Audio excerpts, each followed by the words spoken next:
Hey my dudes, how you doing? I hope you're having a damn good day. Welcome back to the channel, and today we are going to be doing something slightly different. I'm going to be talking about Domonik Szobozlai, of course, recently confirmed by Fabrizio Romano to be heading to Liverpool after them paying his €70 million release clause from RB Leipzig. So, what a player, might I say. Liverpool have absolutely pulled a madness here. I think he is going to be a fantastic player, and I honestly think Liverpool are going to be back next season. And that scares me as a Man United fan. That really does scare me, because this guy, this signing alone, is probably going to be the signing of the summer, in my opinion, because I rate this guy so much. And most FIFA fans tend to do so as well. Of course, if you don't know, Szobozlai is a fantastic player. Attacking-wise, he is absolutely marvellous. I'm not exactly sure about his stamina, stats and everything. Of course, Liverpool, they work well with an engine midfield. They need lots of running, so it will be interesting to see how he fits in.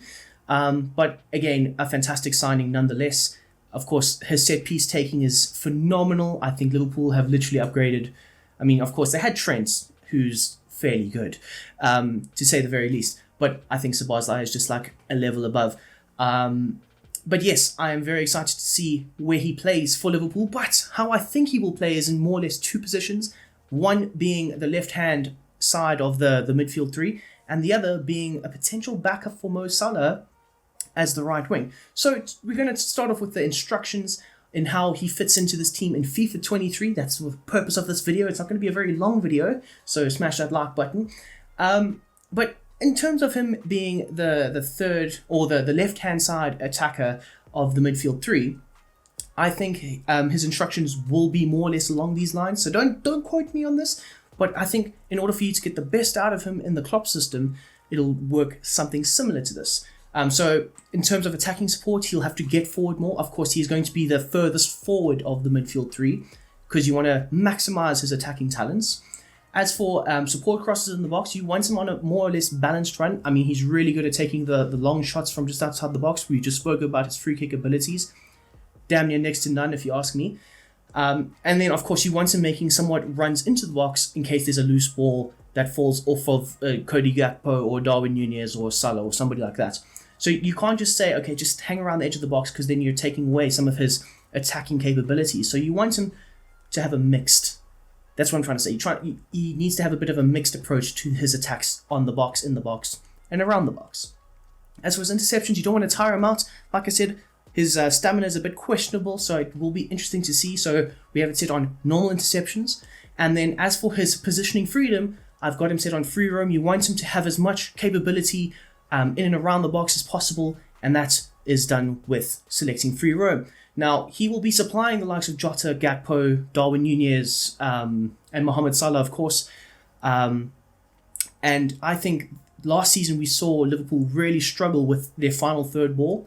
I mean, whether it was Núñez messing up his dribble, or whether it was Salah passing it too soon or something like that. Now you've given those guys the guy that can get them the ball where they need to have it. And I think this is why I say it's a really, really good signing. So now, as for his second position where I can see him playing potentially as a right winger, I mean, we saw him at RB Leipzig playing as a right wing for RB Leipzig, of course, from time to time, or at least on the right-hand side of the midfield. He was very good, very dominant. I mean, his crossing ability is also really, really good. And because he's a right-footed player on the right-hand side, it makes that cross a more natural movements of his own, and I think it will help the likes of a Darwin Núñez as well as a Diaz, who are both very aerially dominant in the air. I think it would help them out a lot with the deliveries into the box. Now, as for the instructions of Domonik Szobozlai as a right winger, I would suggest going with a basic defensive support, so you don't want him tracking back all the time. As for chance creation, also unbalanced. You don't want him to cut inside too much. You don't want him to stay wide. You want him to have a bit more of a natural feel to the game, coming inside from time to time, interchanging passes with the likes of a Henderson, Fabinho, and so on, being more involved in the build-up play, because his main attribute is his crossing ability. So that's why he's set to come short for balls from time to time, and that'll allow him to get the ball and receive it in and around the box and supply his good, dangerous crossing ability into the likes of the strikers or the opposition's, or no, the opposite winger, I should say. Of course, you also have Trent on that side, so it will look quite nice with the link-up play between the two players who have a fairly good delivery into the box.